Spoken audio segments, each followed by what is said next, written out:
ఇరాన్లో కొనసాగుతున్న తీవ్ర నిరసనల నేపథ్యంలో అమెరికా అధ్యక్షుడు డొనాల్డ్ ట్రంప్ ఆ దేశ సుప్రీం లీడర్ ఆయతుల్లా అలీ ఖమేనీపై నిప్పులు చెరిగారు.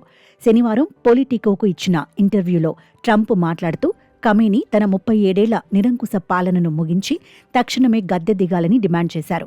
సొంత దేశ ప్రజలపైనే యుద్ధం ప్రకటిస్తూ వేలాది మందిని పొట్టన పెట్టుకుంటున్న ఖమేనీ ఇరాన్ను పాలించే నైతిక అర్హతను కోల్పోయారని ఆయన విమర్శించారు. నాయకత్వం అంటే గౌరవం సంపాదించుకోవడం అని, భయం మరణాలను సృష్టించడం కాదని ట్రంప్ స్పష్టం చేశారు. ఇరాన్ ప్రజలు తమ భవిష్యత్తు కోసం ఒక కొత్త సమర్థవంతమైన నాయకుణ్ణి ఎన్నుకోవాల్సిన సమయం ఆసన్నమైందని ఆయన పిలుపునిచ్చారు.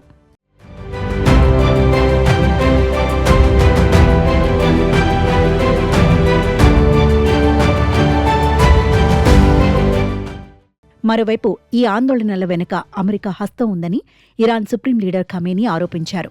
నిరసనకారులను అమెరికా ఏజెంట్లుగా అభివర్ణించిన ఆయన ట్రంప్ను ఒక నేరస్తుడిగా పేర్కొన్నారు. ఇరాన్ ఆర్థిక వ్యవస్థను దెబ్బతీసి దేశంలో అస్థిరతను సృష్టించడానికే అమెరికా కుట్ర పన్నుతోందని ఖమేనీ ధ్వజమెత్తారు. అయితే ప్రవాసంలో ఉన్న ఇరాన్ యువరాజు రెజా పహ్లావి సైతం ఈ ఉద్యమానికి మద్దతు తెలుపుతూ ప్రజలంతా వీధుల్లోకి వచ్చి ప్రస్తుత ప్రభుత్వాన్ని కూల్చివేయాలని పిలుపునిచ్చారు. అమెరికా మద్దతు ఇరాన్ ప్రజలకే ఉంటుందని, ఈ పోరాటంలో వెనక్కి తగ్గొద్దని ఆయన యువతను ఉత్తేజపరిచారు. ఈ పరస్పర ఆరోపణలు ఇరాన్ అంతర్గత సంక్షోభాన్ని అంతర్జాతీయ దౌత్య యుద్ధంగా మార్చేశాయి.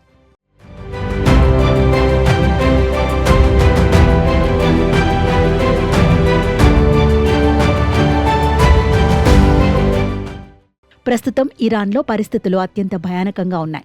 గత 3 వారాలుగా జరుగుతున్న హింసాత్మక ఘటనల్లో సుమారు 3,000 నుండి 5,000 మంది వరకు నిరసనకారులు ప్రాణాలు కోల్పోయినట్లు అంతర్జాతీయ మానవ హక్కుల వార్తా సంస్థలు వెల్లడిస్తున్నాయి.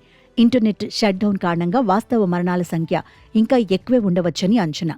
దేశంలోని దాదాపు అన్ని ప్రధాన నగరాల్లో నిరసనలు వెల్లువెత్తుతున్నాయి. ముఖ్యంగా కుర్దిష్ ప్రాంతాల్లో భద్రతా బలగాలు భారీగా కాల్పులు జరుపుతున్నట్లు నివేదికలు అందుతున్నాయి.